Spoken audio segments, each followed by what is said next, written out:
안녕하세요. 안녕하세요. 네, 여러분이 그렇게 학수고대하시던 김앤장 프로젝트 드디어 1탄이 개봉을 했습니다.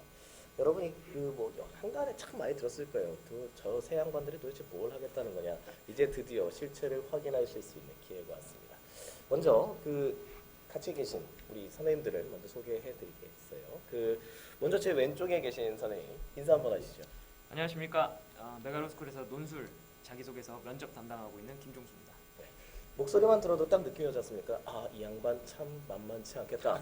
카랑카랑하다. 예, 맞아요. 여러분이 생각한 그대로입니다. 이 김종수 선생은 원래 호가 있습니다. 까칠이라고. 까칠 김종수 선생님입니다. 김종수 선생님께서는 서울대학교 국어국문학과를 졸업하셨고 오랜 기간 동안 논술, 그리고 면접, 자기소개서 강의를 해오셨어요. 그래서 논술 쪽에서도 굉장히 유명하시지만 하반기에 가서 이분 강의를 안 들었다. 저는 그런 사람을 거의 보지 못했습니다. 이분의 250제라는 면접 대비 책은 너무 많이 팔려서 참 골치가 아파요. 어떻게 생각하십니까? 팔려보고 싶습니다. 아, 그렇습니까? 워너비를 지금 다들 얘기하고 있는 것 예, 같아요. 그래요. 네. 그래서 김종 선생님은 앞으로 또 말씀을 들으시면 더 많은 걸 알게 되실 거고요. 그다음에 제 오른쪽에 계신 김재영 선생님을 소개해드리겠습니다. 인사 한번 하시죠. 네, 안녕하세요. 메가로스쿨 S캠퍼스에서 추리논술을 담당하고 있는 김재형입니다. 네, 김재영 선생님께서는 메가로스쿨에서 추리논증을 또 오랫동안 강의하셨어요. 추리논증을 거의 1기 때부터 쭉 강의를 해오신 분입니다. 그래서 여러분이 아마 얼굴이 익히 보셨을 거예요. 그리고 일단 몸매와 얼굴이 받쳐줍니다. 이분이 멀리서 봐도 한눈에 들어옵니다. 왜냐하면 우리는 참 힘들잖아요. 살기가 사이즈가 작아서. 굉장히 부럽습니다. 네, 그래서 김재영 선생님이 우리보다 좀 더 뒤에 앉아 있을 거예요. 그래서 전 앞으로 가야겠네요. 네, 김재영 선생님께서는 연세대학교 교육학과를 졸업하셨고요. 그래서 추리논증 강의도 많이 하셨고, 그리고 피셋에서 상황 판단 강의도 오랫동안 하셨습니다. 그래서 전반적으로 논증에 대한 전반적인 지식, 그리고 추리에 대한 전반적인 지식을 아주 편하고 쉽게 전달해 주시는 걸로 아주 정평이 나 있는 분입니다. 그리고 목소리가 우리 왼쪽에 계신 까칠 김종수 선생님과 많이 다르지 않습니까? 이분은 온화 김재영 선생님입니다. 그래서 호가 좀 달라요. 그래서 김재영 선생님께서는 또 하반기에 또 자기소개서 면접 때 또 만나보실 수 있습니다. 그리고 저는 딱 보시면 알겠지만 말투를 봐도 딱 그냥 사회자 양반 같죠. 예, 제가 그래서 요 두 분 중에 한 분을 사회로 세워놓으면 상당히 골치 아픈 일이 발생하기 때문에 제가 그냥 사회를 보기로 했습니다. 저는 메가로스쿨에서 추리논증 그리고 기초법학을 강의하고 있는 마이크 장 선생이라고 합니다. 제 소개는 좀 하기가 스스로 하기가 그래요. 저는 그냥 가방끈이 되게 깁니다. 그냥. 네, 제가 알기로도 지금 네. 법학 박사시죠? 네, 거의 끝나가죠 이제 박사가. 하시고 네. 로스쿨도 졸업을 했고요. 예. 그냥 법학만 했어요. 법학만 했고 그리고 저는 추리논증이 세상에 제일 쉬운 과목이라 그래서 추리논증을 강의를 계속. 일단 가방끈이 길면 굉장히 부럽습니다. 네. 저는, 그렇습니까? 전 학사이기 때문에 네, 저희 또 굉장히 부럽습니다. 수험생이죠. 그렇죠. 저만 대학원 졸입니다. 아이고, 행시생, 사시생이었습니다. 그러니까요. 저는 대학원이 2개입니다. 아우, 저는 일반 대학원 석사도 있고 전문 대학원 석사도 있습니다. 그래서 석사는 2개입니다. 빨리 진행을 하죠. 갑자기 기분이 나빠지네요. 네, 가방끈 낀 제가 어쩔 수 없이 사회를 보게 됐다는 점 그냥 그렇게 받아들이세요. 예. 일단 우리가 본격적으로 들어가서 이제 여러 가지 주제들에 대해서 우리가 얘기를 해볼 텐데요. 우리가 주제를 선정하는 기준 자체는 일단 학생들이 가장 궁금해하는 것들, 그 다음에 학생뿐만 아니라 이 강의를 보게 될 강의가 아니죠. 우리 만담이지. 그렇죠. 우리 네. 대담을 보시게 될 여러 잠재적인 학생들, 그 다음에 또 학부형분들도 보실 수 있고요. 그 다음 관계자분들도 보실 수 있단 말이에요. 그분들이 굉장히 궁금해하는 거, 아주 가려운데 안 긁어주는 거, 그런 것만 골라서, 그리고 논란의 여지가 있는 것만 골라서 할 겁니다. 사실 제가 보면 이번에 설에도 친척 집에 가보고 하니까 네. 로스쿨 제도 자체를 사실 모르시더라고요. 네, 맞아요. 그래서 이번에 사실 사실 존치 유예 논란이 좋은 점은 딱 하나 있더라고요. 이제 로스쿨이라는 거를 나와야 변호사가 된다면서 네. 이 얘기는 하시게 됐더라고요. 네. 그래서 우리의 첫 번째 주제가 네. 사법시험이 과연 존치가 될 것이냐, 존치되는 것이 맞느냐, 아니면 존치하지 않는 것이 맞느냐. 물론 이 지금 주제 전제는 뭐냐면요. 여러분 두 분 다 잘 아시겠지만 변호사 시험법에 따르면 2016년도 사법시험 1차가 마지막 1차가 되는 게 맞습니다. 지금 현행 법상으로는. 근데 지금 이 법이 과연 개정이 될 것인가? 개정이 된다면 또 유예기간 또 될 거거든요. 그렇죠. 네, 그래서 그런 문제들.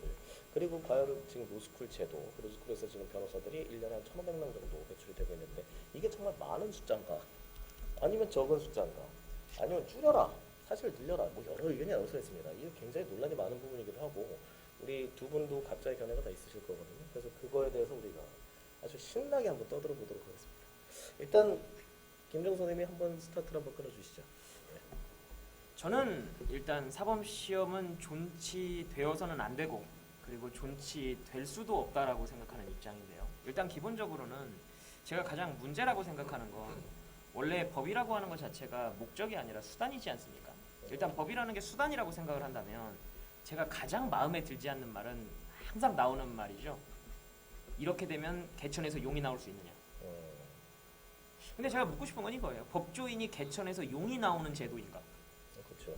개천에서 용이 나온다는 건 사실은 결과적인 논의가 되는 거죠. 그렇죠. 근데 그게 결과가 마치 원인인 것처럼 추리논적으로 치자면 인과관계가 지금 뒤집어진 원인과 결과의 혼동이 오는 네, 거죠. 지금 말도 안 되는 상황이 된 거죠. 공부를 열심히 했으니까 합격한 거냐, 합격했으니까 공부를 열심히 한 거냐, 그런 식으로 그렇죠. 지금 떠들고 있는 그런 상황이랑 비슷한 건데, 저는 개인적으로 법조인 양성 제도라고 하는 거는 국민에게 얼마나 폭넓은 법률 서비스를 제공할 수 있느냐, 이 목적에 따라서 그 수단이 만들어져야 된다고 생각하는 사람이고, 그렇게 본다고 친다면은 사법시험 제도라는 건 굉장히 안 좋은 제도라고 저는 개인적으로 판단을 하고 있어요. 왜냐면 일단 이렇게 한번 생각을 해보죠. 사법시험을 갖다가 통과한 사람들이 능력이 좋다. 네, 그거 인정할 수 있습니다. 그렇다고 치죠. 로스쿨을 나온 사람들은 사법시험 통과한 사람들보다는 실력이 떨어지더라. 저는 그것도 사실은 동의하기 좀 어렵지만, 그렇죠. 근데 그거는 마치 대학생이랑 그리고 이제 막 고등학교 입학한 학생을 비교하는 거랑 다름없다고 생각을 해요. 왜냐면 사법시험은 벌써 60년 이상 유지되어 온 제도고 로스쿨은 이제 막 시작한 지 얼마 안 되는 제도인데 그 두 개를 비교한다는 것 자체가 말이 안 되고, 더 놀라운 건 뭐냐면 우리가 의대를 한번 생각을 해보자는 거예요. 의대를 생각해보면 마치 사법시험 제도는 어떤 거랑 비슷하냐면, 내가 대학교에 들어갔어요. 대학교에 들어갔는데 대학교에 들어갔더니 의대가 없어. 그래서 어떻게 되는 거냐면 나 혼자 사람 배를 막 갈라보는 거예요. 공부를 막 혼자 하고 의학책을 사다가 막 공부하는 거 유튜브 보면서. 가지고 맨 마지막에 시험을 봐요. 시험에 통과하면 너는 그냥 그 자리에서 의사라는 거예요. 그러면 그 전에 배 갈라본 사람은 뭐가 될 것이며 그 배를 갖다 내줄 사람은 또 누구예요? 우리나라 제도 어떤 제도에도 그냥 네가 공부해가지고 최고치의 능력을 만들어와라 라는 제도는 사실 없어요. 그게 미리부터 관리가 되지 않으면 이게 국민의 법률 서비스가 과연 어떤 단계적이고 절차적으로 잘 이루어질 수 있느냐, 거기에 대한 보장은 해줄 수 없다는 거죠. 네. 어떻게 생각하세요? 저 역시도 이제 크멘에서 같은 의견을 가지고 있고요. 네, 제 입장에서는 한 번쯤 이 생각을 하고 싶은 말씀을 드리고 싶었었어요. 과연 이 사법시험 존치란 논의가 왜 나온 것이냐에 대해서 드리고 싶었었는데, 사법시험이 많은 논의가 있었죠. 그래서 만든 게 로스쿨 제도였는데, 제가 보기에는 너무 성급하게 또 이 제도에서 만들어진 것이 아닌가. 그러다 보니까 우리 좀 솔직히 말씀하시죠. 로스쿨이 예전만 하더라도 지방대라든지 뭐 좀 경력이 안 좋더라도 꽤 많았는데, 딱 하는 거 제가 보기에는 옛날에는 1000명 시대에는 스카이 변호사가 500명 나오는 시대였다면, 지금 로스쿨은 거꾸로 스카이 변호사가 1000명 이상 나오는 제도로 바뀌었다는 그런 제도를 듣고 있거든요. 그렇죠. 이런 상황이다 보니까 국민들이 아무래도 로스쿨 제도에 불신이 커졌던 것 같기도 하고, 여기는 건전한 비판 세력이라달까 이런 것으로 사법시험 존치 언급이 나온 것 같아요, 지금은. 그러니까 제가 보기에는 경쟁을 시켜야 된다. 그렇죠, 약간은요. 근데 제가 저 궁극적으로는 지금 사법시험은 없어지고, 왜냐하면 법은 신뢰 문제이기도 하거든요. 그렇죠. 근데 지금 와서는 몇 년 전 얘기도 아니고 갑자기 슬쩍 와서 얘기를 하고 유치하겠다. 이건 약간 좀 그렇고, 더 나아서 이 말씀 드리고 싶은 게, 정말 사법시험이 필요했다면 몇 년 더 숙고를 또 하고 토의했을 텐데, 우연찮게 로스쿨에 관련된 비리들을 터뜨리고, 이 상태에서 마치 우연찮게 사법시험 1년 남은 상태에서 사법시험 위기를 흘리고, 그리고 우연찮게 여러분 로스쿨 전수조사라는 말이 있었거든요. 근데 이거는 제가 참 조심스러운 말입니다만, 전수조사 살아갔거든요. 내부적으로는 전수조사를 우리가 지금 참아줄 테니 너희는 변실을 내고 사실은 유예하자, 뭐 이런 얘기들이 오갔다는 설이 있더라고요. 물론 조심스러운 말씀입니다만. 근데 이런 건 진짜 국민 한 사 입장에서는 로스쿨 제도에 대해 다시 한번 새기고 싶은 게, 제도라는 것은 좋지만 그래서 운영하는, 전 개인적으로 정말 교수님들 문제라고 생각이 들거든요. 본인 스스로가 로스쿨 제도를 지키고 싶다면 누구나가 느낄 수 있는 공정성을 가져야 될 텐데, 제가 어제도 들었는데 모 지방의 굉장히 유명한 국립대학교입니다.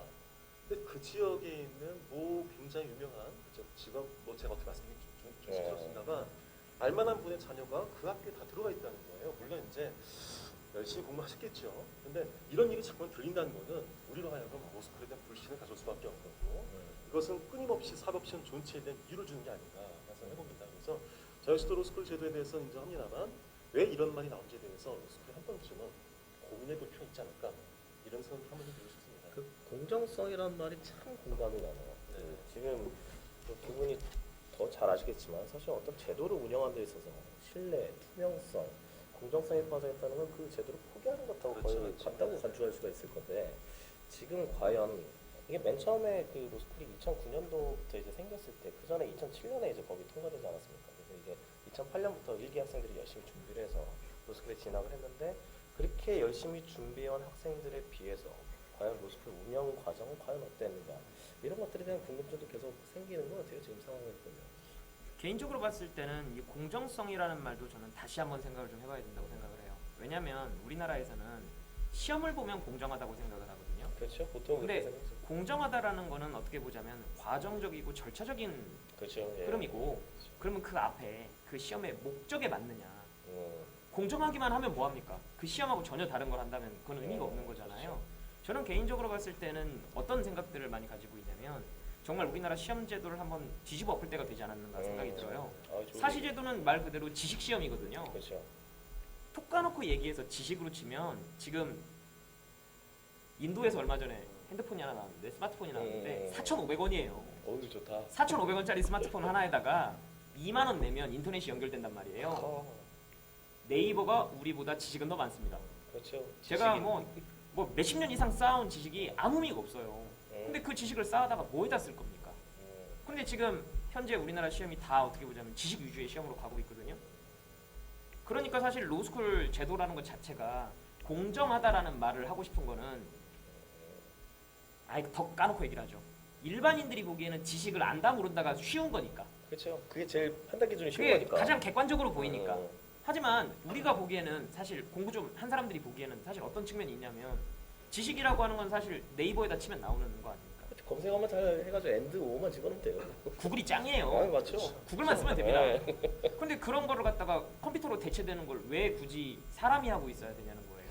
맞아요. 저도 그 생각이 드는 게 뭐냐면 예전에 노하우라고 많이 얘기를 했잖아요. 근데 저는 요즘 시대는 노웨어 시대가 아닌가 싶어요. 그러니까 노하우에서 뭐 얼만큼 내가 어떻게 알았는지가 중요한 게 아니라 어디에 뭐가 있는지만 알면 사실 운영을 할 수 있는 거라서.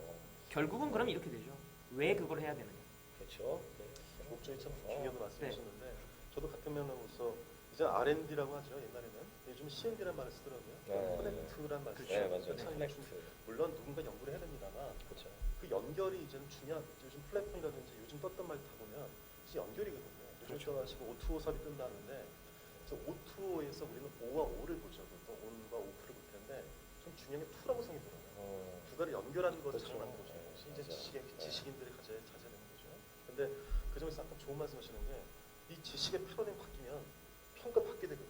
그렇죠. 제가 아까 말씀드렸지만 참 저도 욕먹을 각오 말씀드리면 이 교수들이 면접을 제가 뭐 객관식 리트심 할 말이 없는데 면접 때 나오는 저 질문들 보면 정말 준비가 어떨 때는 강사 입장에서 보더라도 과연 그게 질문이야 제반막이었냐? 그러니까 뭐 과연 이게 아니 여자니까 공부할 수 있겠어요?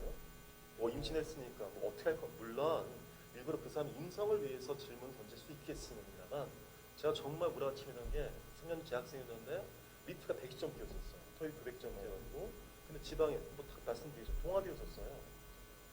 학점도 4점 만점에 걔 전액 사장승이었던 거죠. 딱 하나 있었습니다. 그러니까 군대도 전교였던 거죠. 딱 하나.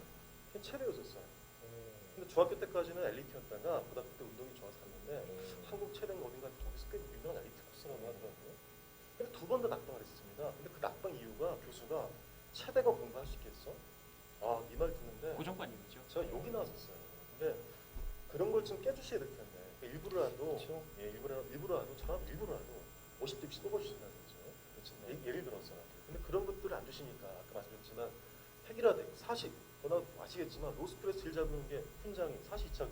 그렇죠. 한마디로 로스쿨은 사실생각 걷어주는 제도 같기 때문에 유사직역 자격. 그렇죠. 네네. 그래서 제가 참 슬펐던 게 예전에 기사를 봤었는데 50대였고 거래 여자, 창녀였었대. 근데 딸도 있었고, 근데 다시 마음 먹고 나서 변호사를 했다는 겁니다. 여기는 토론토 대학의 편하다 얘기더라고요. 이 기사 보는데 펄이 정말 쫙 쓰더라고요. 이런 게 정말 로스쿨 있어야 될 자리 아닐까 싶으니까. 그렇게 얘기가 네네. 나왔을 때 보통 얘기 나오는 게 우리나라에서 일단 이렇게 나오거든요. 그런 사람도 변호사가 되려면 사시가 있어야 된다로 이해가 가버리거든요. 아 맞아요. 그게 아니라 그렇게 그렇죠? 나오잖아 그렇죠. 보통 얘기가. 근데 저는 오히려 그게 반대라고 생각하거든요. 사실 안 돼요. 예, 그런 사람들이 오히려 네네. 로스쿨로 가야 되는 게 그렇죠, 맞는 건데 맞습니다. 네. 지금 사실 사시 존치냐 로스쿨 제도냐라고 했을 때 논의의 핵심이 로스쿨 제도는 공정성이 없으니까 사시로 가야 된다라는 얘기를 많이 하는데 저는 오히려 반대라고 생각하는 그렇죠. 거예요. 음. 로스쿨 내에 계시는 교수님들이 입시 사정을 얼마나 그렇죠. 목적에 맞춰서 네네. 수단을 그렇죠. 공정에 만들어주냐에 따라서 사시 존치냐 로스쿨 제도냐가 논의가 돼야지 네네네. 이 공정성이라거나 하부 논의 때문에 네네네. 국민의 법률 서비스 네네. 충족이라고 하는 그 상부 가치가 있는데 네네. 왜 이 하부 가치를 가지고서 그렇죠. 국민에 대한 법률 서비스를 놓쳐야 되느냐. 네네. 이거는 추리 논증에서 보자면 네네. 상위 개념과 하위 개념이 또 뒤집어지는 개념들 그렇죠. 아닙니까? 그렇죠? 수리논증 얘기를 자꾸 하시는데 넘어오지 마세요. 추리 논증 선생님들 이거 이렇게 말씀드려야 이거 점검 다 하시려고. 아니에요.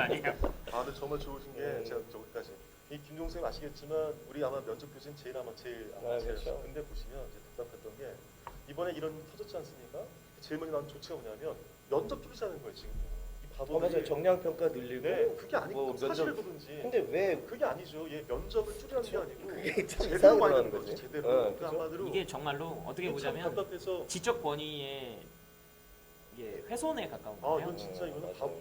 바보란 표현을 했지만 아마도 제 진짜 생각에는 많거든요. 네네. 로스쿨들이 지금까지 네네. 7, 8년간 해온 것들이 네네네. 누적되어서 드러난 거죠. 생각보다 지금 네. 그러니까 이게 얼마큼 부담 부시했으면 자신 없었는지 그 좋은 애들 갖다 놓고 나서는 어떻게 사람 뽑을지 모르니까 그렇죠. 괜히 벌써 차라리 이렇게 되면 뭐냐면 면접을 늘렸어야죠. 더 늘려서 더 깊게 판단하는 일이 될 텐데 지금 그게 아니고 그럼 면접 줄이겠다. 그럼 밑에 시험보겠다는 얘기인데요. 그러니까 지금 면접이 그러면 사시제도하고 로스쿨 제도가 달라질 게 뭐가 있어요? 네, 뭐가 있습니까? 그러니까 지금 면접 자체가 우리가 면접이라는 걸 시험으로 대체를 하면 구술 시험의 성격을 가져야 되는 거잖아요. 네, 보통. 네. 근데 지금 우리가 로스쿨에서 지금 입학 사정이 할 때 그 면접을 하는 게 정말 구술 시험에 가깝다고 보세요.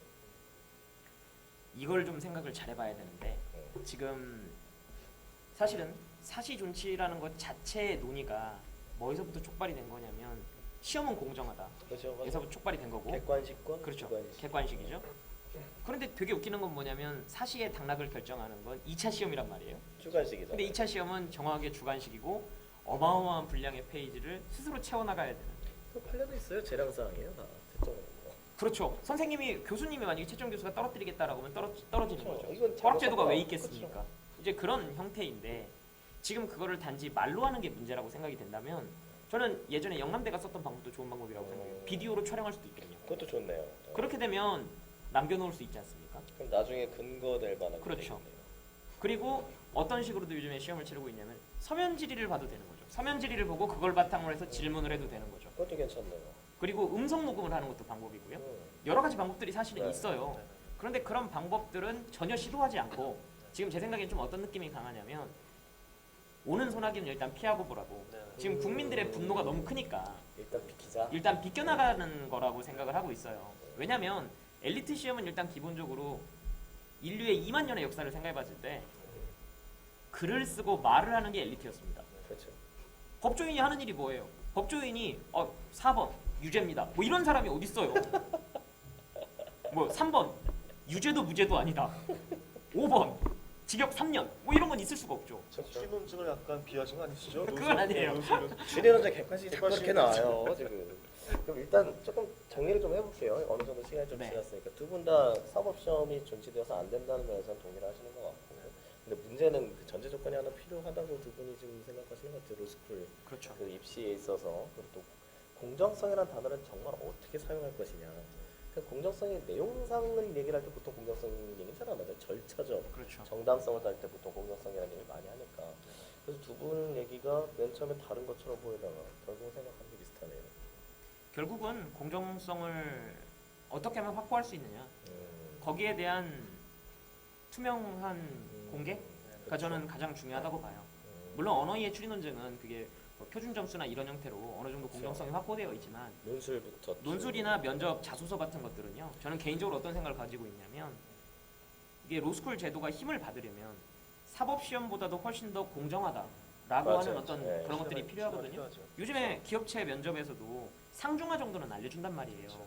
우리는 그런 거 전혀 안 알려주지 않습니까? 참 좋은 그게 말씀이에요. 문제인 네. 거죠. 뭐가 문제인 차라리 뭐냐면 내가 붙었으면 뭐 이유를 안 묻겠지만 내가 떨어졌으면 왜 떨어진지 알고 싶은 거거든요. 더 네. 우스운 건 붙은 아이들도 자기가 왜 붙었는지를 몰라요. 네. 어찌 보면 리트 점수도 모르겠고 이러니까 네. 최소한 차라리 아싸리 이럴 바에 리트를 줄을 세우든지 그것도 아니고 네. 도대체 왜 떨어졌는지 그러다 보니까 자꾸 억측 나오는 게 내가 스카이가 아니어서 그래 나이가 많아서 그래 이렇게 한다는 얘기죠. 근데 막상 교수들 통해서 얘기 들으면 본인들은 나이 차별이라든지 사기처가 없다는 거예요. 근데 우린 그렇게 느끼지 않습니까? 그리고 교수님들이 하는 얘기 있어요. 네. 답답하다. 그러니까 네네. 왜 우리 마음을 몰라주느냐. 네.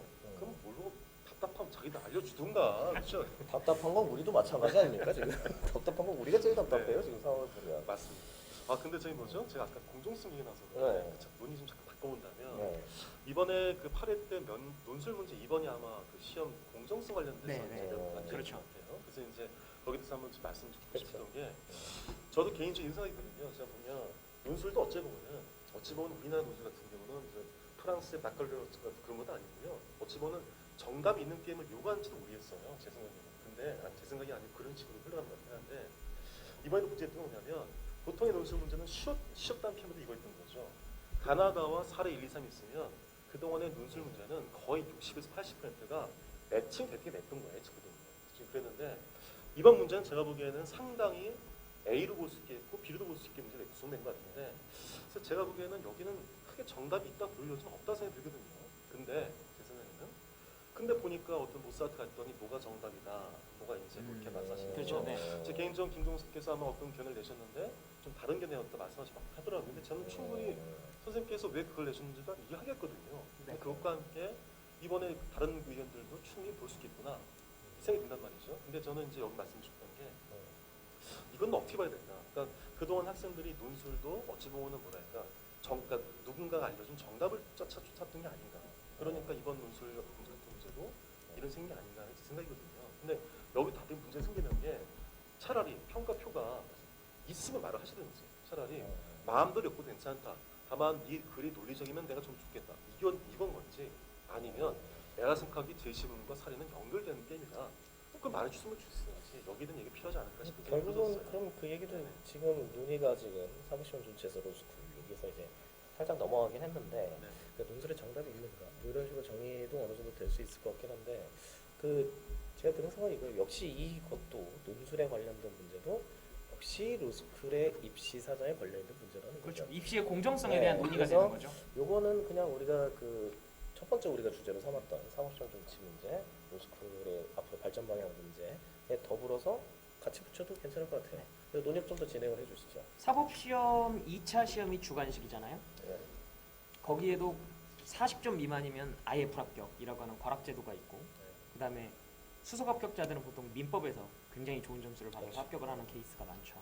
그런데 생각을 해보면 거기에 정답이 있나요?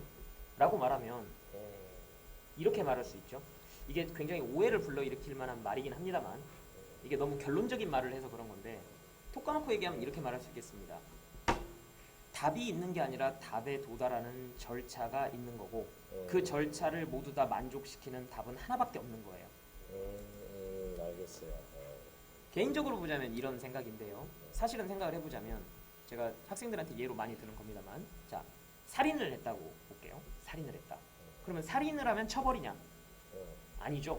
왜냐면 제가 만약에 북한군을 갖다 제가 군인인데 북한군을 쐈다. 그러면 그럼 오히려 훈장을 줘야죠. 그렇죠. 똑같은 살인이죠. 사람을 죽인 건 맞잖아요. 하지만 사람을 죽였다고 해서 처벌하는 건 아니죠.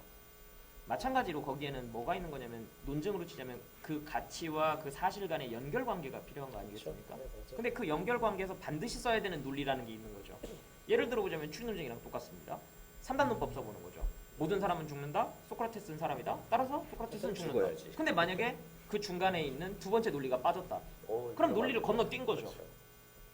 그런데 물론 어느 정도 준비가 된 사람, 그러니까 교수님들 사이에서는 그냥 소크라테스는 죽는 거 아니야? 그러면 다들 그냥 인정해줘요. 왜냐하면 이 사람은 분명히 그 앞에 있는 절차들을 알고 있는 사람이라고 검증이 된 사람이기 때문이죠.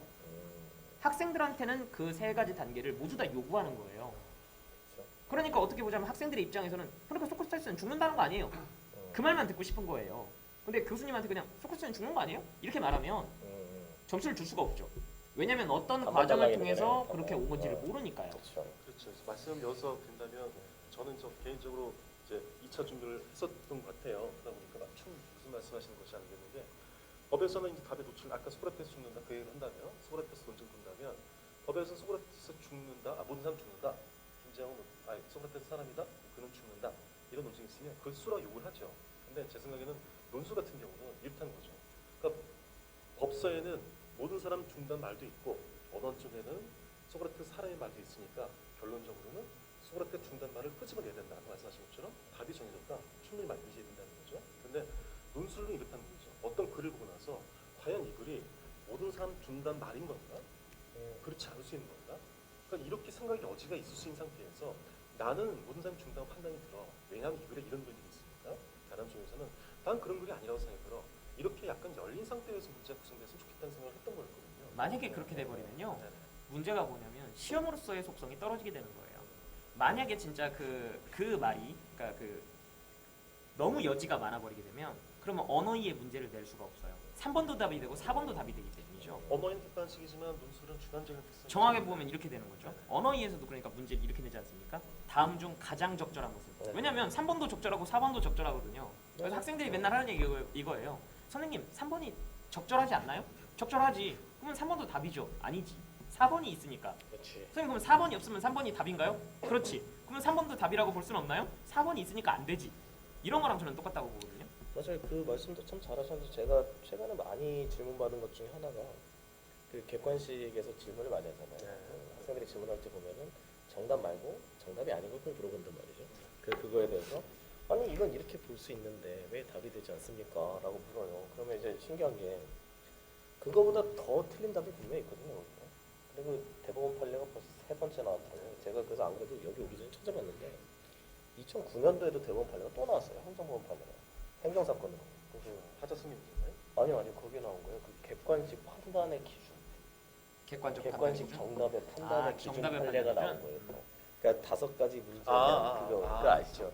그 저기 객관식 판단. 선택할 때 그쵸. 그게 예. 저는 예전에만 나온 줄 알았거든요. 추현지 문제가 아니고 2009년도에 또 나왔어요. 또 나와가지고 봤더니 그래서 제가 질문을 하면 그거를 이제 답변을 같이 붙여줘요 보통. 그러니까 지금 이런 상황에서 당신이 옳다고 하는 게 3번일 수도 있지만 4번이 더 옳기 때문에 4번이 답일 수밖에 없는 이 상황을 이해를 해라. 그게 어쩔 수가 없잖아요 객관식. 근데 그게 똑같은 게 지금 논리가 논술도 똑같은 거예요. 주관식도 그게 들어갈 수밖에 없는 네. 상황이라는 거죠. 그러니까 제시문이 만약에 있으면 A라는 논리도 허용이 되고 B라는 논리도 허용이 된다고 치면 이 사례를 더 잘 설명하는 건 사실 A보다는 B인 거예요. 그러면 B를 써야 되는 거지 A를 쓰면 안 되는 거죠. 그러니까 저 역시도 논술을 할 때도요 충분히 어떤 말씀을 하는 게 그러니까 그 말씀이었어요. 제가 다른 게 아니고 그 동안은 뭐냐면 그렇게 보이는 것들이 있었어요. 누가 봐도 가는 형식주의 입장이고 나는 실질주의 입장이고 다는 결합기라면 네. 그 사례에 맞는 걸 찝어내는 것이 맞는데 전 거꾸로 이번 8의 문제 보면 솔직히 저도 딱 글을 봐도 야 어떤 계제가 있냐면 얘가 사례가 이렇게 붙을 수 있겠고 그러니까 서로만 그 이론과 사례가 서로 간에 다르게 보일 수도 있는 글 같다는 생각이 들었던 거죠. 이번 문제 같은 경우는요. 네네. 사실 좀 뭐라고 생각을 해야 되냐면 교수님들이 저는 좀 함정을 팠다고 생각해요. 개인적으로. 그러니까 추리 논쟁으로 치자면 헷갈려가지고 그 정답률 낮은 문제 있죠. 20% 정도 나오는 거기에 가깝다고 생각해요. 왜냐하면 공정성의 문제가 우리나라에서 굉장히 논의가 많이 된 데다가 그렇죠. 사실 이거는 정의란 무엇인가가 우리나라에서 100만 권이 팔렸잖아요. 정의란 무엇인가를 만약에 잘 읽어봤다면 근데 문제는 뭐냐면 정의란 무엇인가의 자체에 나와 있는 건 아니에요. 그걸 이해했다면 충분히 논리적으로 설명을 해낼 수 있는 그런 형태의 문제였거든요. 그래서 제 개인적으로는 올해 어떻게 생각하실지는 모르겠으나 제 개인적인 판단으로는 올해 매칭이 되는 거는 하나밖에 없는 그런 문제입니다. 그러니까 답이 정해져 있다는 얘기네요. 그렇죠. 객관식을 주관식화 만든 것 뿐이네. 그러니까 이렇게 볼 수 있는 거죠. 추리 논증을 해설해서 써봐라. 약간 이런 느낌이라고. 그게 그 강원대 로스쿨 면접 같은 경우는 그런 식의 문제를 자주 네. 출제하잖아요. 그 서면 면접은 그 추리론 좀 비슷한 사례를 주고 답은 주고 과정을 쓰시오. 그러니까 이 시험은 아무리 생각해도 언어의 추리 논증 논술이 절대 새 과목이 될 수 없는 맞아요. 문제예요. 그게 내가 동감하는 바입니다. 그 사실 언어의 추리론적 논술을 이렇게 큰 네모 안에 그릴 수 있다는 거죠. 그리고 그 안에 이거를 실선으로 세 개를 쪼개는 게 아니라 점선. 점선이 거의 보이지 않는 점선이라는 거죠, 사실은. 그러니까 아무리 생각해도 언어이의 추리 논증이 안 되는데 논술을 잘하기도 어렵고 그런 사람도 없어요. 그리고 언어이의 추리 논증 성적이 막 뭐 엄청 바닥인데 논술 잘할 수도 없고 맞아요. 제 생각에는 이게 맞물려 돌아가는 느낌이거든요. 이런 얘기가 나면 제 가슴 아픈 게 네네. 영어는 참 관련성이 없어서 학생들 입장이나 뭐 이걸 보시게 될 여러분들 입장에서 보면 나는 그 영어만 보면 짠해요. 그 사실. 저 내부 자료 하나 가진 게 있습니다. 예. 이게 요즘에 이제 로스쿨에서 이제 얼마 전에 변호사 시험 성적이 공개됐잖아요. 네. 작년도부터. 네. 그래가지고 이런 얘기가 돌았어요. 그 1회, 2회 때 졸업한 학생들은 그러니까 로스쿨 1기 졸업생들 같은 경우에는 변호사 시험 성적이 공개가 안 됐었잖아요. 그렇죠. 그래서 로펌에서 그냥 뽑았단 말이에요. 제출하라는 다시 지금 그 제출하라. 로펌 계약 기간이 끝나는 상황인데도 불구하고 그러네. 제출하라는 얘기가 사실은 돌았다는 얘기가 있거든요. 그리고 다른 말로 해보자면 저희는 사실 저희가 가르친 학생들만 정보를 가지고 있지 않습니까? 근데 로스쿨은 다 가지고 있잖아요. 그렇죠. 그래서 로스쿨들이 조사를 한 거예요. 뭘 조사를 했냐면 이건 서울대에서도 조사를 했고 모든 협의회에 소속된 25개 로스쿨이 다 조사를 하는데 데이터베이스를 돌려보는 거예요. 어떻게 돌리냐면 언어이해, 추리 논증, 논술, 그다음에 뭐 저기 영어 성적 해갖고 다 돌려보는 거예요. 그리고 중간고사 성적 쫙 넣고 그러니까 상관관계를 쭉 보겠다는 거죠, 지금. 그리고 이제 그 변호사 시험 몇 등으로 통과했나 하고 취업을 했나 못했나, 취업을 했다면 어느 수준의 취업을 했나, 요거까지 쫙 돌린 거예요. 그랬더니 충격적인 결과가 나온 게 뭐냐면 영어는 아무 상관관계가 없다는 거예요. 그래서 내가 지금 그 얘기를 한 거예요. 그렇죠. 영어 성적만 보면 참 학생들 보면 영어 때문에 참 고생들을 많이 하잖아요. 말이 근데 참 답답하죠. 아무리 글로벌 시대 참 좋은데 좀 글로벌 시대라고 해서 영어 다 잘해야 아니 되나? 뭐 네네. 소속 영어로 하나요? 그러니까요, 진짜. 안녕하십니까 로이입니다. 뭐 이렇게 나오는 것도 아닌데. 제가 보통 자소 써올 때 이제 그런 게 있거든요. 외국에 지식산도 뭐 한다 하는데 지인 통해서 들어오면은 삼성도 우리나라 별 이상 안 쓴다는 거예요. 왜? 네이티브를 못 추천하니까 당연히. 아니 걱정이니까. 그럼요. 그러니까 뉘앙스가 다른데요. 토익 990 나온다 하더라도 거기서 네이티브 변호사 쓰는 거지 여기서 쓰진 않거든요. 그렇죠. 근데 차라리 언어 능력이 필요하다면 뭐든 내라. 이것도 물론 아까 말씀하신 대로 평가의 그 기준 때문에 그런 건 있지만 지금 어떻게 되냐면 영어는 정말 필요성이 아니고 그냥 하기 위해서 구백 만드는 게임이라고 할까? 이렇게 된 거거든요. 학교들에서도 그 얘기를 많이 하더라고요. 네네. 성실성을 보는 거다. 그걸 그럴 바엔 공사 정신 좀 차라리 한국어 능력 시험을 보면 어떨까요? 한국어 능력 차라리 시험. 한글 보든지 차라리 그냥 한번 보든지 그것도 아니고 나는 한국어라도 잘했으면 네, 좋겠어요, 이거는- 학생들이. 영어는 차라리 정말 필요하시면 제 생각에는 850에서 패스 넘패스 끊어주고 차라리 필요하다면 그런 다음에 다른 것도 유도하는 점이 아니고 왜 이런 머리도 없을까? 그렇죠? 누군가에게도 850은 굉장히 힘든 점수가 될 얘기하시는 겁니다. 저는 뭐 영어가 되게 편한 사람이라 별 상관이 없는데. 가방끈이 되게 길어서 가방끈이 길어서. 길었어. 제가 학생들한테 주고 싶은 팁은 하나 있어요, 사실. 네네네. 만약에 이거를 듣는 1학년 학생이 있다면, 대학교 1학년. 네, 대학교 1학년 학생이 있다면 팁을 주고 싶은 건 사실은 독일어를 공부하라는 얘기를 하고 싶어요. 독일은 또 제가 또 참 좋아하지 않습니까? 교수님들이 싫어요. 우리나라 교수님들이 사실은 법대 교수님들이 독일에서 공부를 많이 그렇죠. 하시잖아요. 맞아요. 제육법계니까. 네, 그렇죠. 그래서 독일어에 대해서 사실 독일어를 요즘엔 제2외국어로 선택을 많이 안 해요. 네, 맞아요. 중국어를 많이 하죠. 네, 네. 저희 때는 사실 일본어 많이 그렇죠, 했었고 그렇죠. 저는 독일어 했습니다. 독일어 저는 독일어 배웠거든요. 아직도 기억나는 거 있습니다. 네, 저는 공업. 이제 나이가 다 나옵니다 이제 그래서. 그래서 교수님들이 그 독일어 자격증이 있으면 네네. 상당히 좀 제대라고 그러죠. 근데 이제 제대. 문제는 하나 있어요. 네. 자격증이 있는데 교수님들이 이제 보통 유학을 하고 오셨기 때문에 독일어가 되시거든요. 아, 물어봤는데 잘못하면 큰일 납니다. 물어봤는데 대답을 못한다. 그러면 굉장히 골치 아플 수 있어요. 그럼 아프비드젠 되는 거예요. 그렇죠. 못 알아들어서 대충 어려운다. 저 독일어에서 기억나는 거 딱 하나밖에 없습니다. 제2외국어 2년간 배웠는데 다스 데스템 다스 디디어딘 이거밖에 기억이 안 나요. 영성까지. 뭔지를 모르겠어요. 이게 외우기 제일 힘들어요. 야, 뭔지를 모르겠어요. 서울대. 부정 가서 더 배우지. 모르겠어요. 아니 그냥 뭔지 모르지만 독일어 그러면 생각나는 건 다스 데스템 다스 이거밖에 없어요. 여성 남성 하는 거예요. 네. 그러니까 마치 그거잖아요. 카카나마 아라철 뭐 이런 거 같은 거예요. 네. 다 나온다. 아무튼 어느 정도 좀 정리를 좀 한번 해봐야 되겠어요. 그래서 네. 우리 사시 준치에 관련된 거, 그다음 로스쿨 관련된 거, 그다음에 이제 로스쿨에 관련돼서 우리가 갖고 있는 건 지금 다 털었습니다. 사실 우리가 로스쿨에 대해서 평소에 생각하고 있던 것들 그런 것은 우리가 다 이미 얘기가 다 됐고요. 그 우리가 1탄은 이 정도로 해서 좀 어느 정도 마무리 짓고요. 네. 그다음에 우리가 2탄, 3탄이 계속 준비가 되고 있지 않습니까? 네. 여러분이 합격하는 그날까지 우리 보겠지만 합격해도 심심한 우리를 다시 보러 올지도 몰라요. 조심해야죠. 반성하시고. 근데 이게 26번째 로스쿨에 오셔서 우리 만나시면 안 되는 그렇지 거예요. 않으시죠? 로스쿨이 25개지 않습니까? 그렇죠. 메가 로스쿨이 있죠. 메가 로스쿨이 26번째 로스쿨로 굳건히 자리하고 있지 않습니까? 아, 그럼 그런 걸 우리- 지금부터 하면 안 됩니다. 그러니까 아 그런가요? 아무튼 그래서 25번째 로스쿨 안에 들어가서 내년에 이 양반들 요즘 뭐하나 한번 생각할 그렇죠. 때 네네. 한번 들여다보면 추억에 젖는 것도 나쁘진 않아요. 그래서 마지막 한번 저 혹시 몰라서 그렇지 네. 않아요.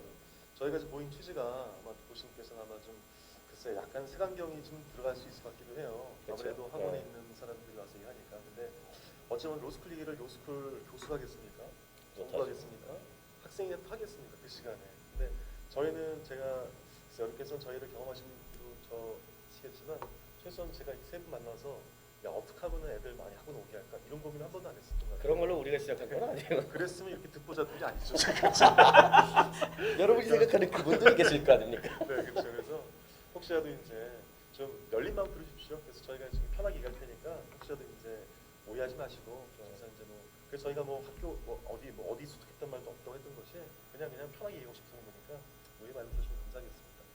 그러니까 우리의 영상은 편집 없이 가감 없이 그냥 방송이 됩니다. 편집 안 되나요? 편집 안 됩니다. 그래서 여러분도 후회하실 거야. 그래서 내가 사회분담한 거예요. 그렇죠. 그래서 편집 없이 가감 없이 여러분이 웃으면서 볼 수 있는 거예요.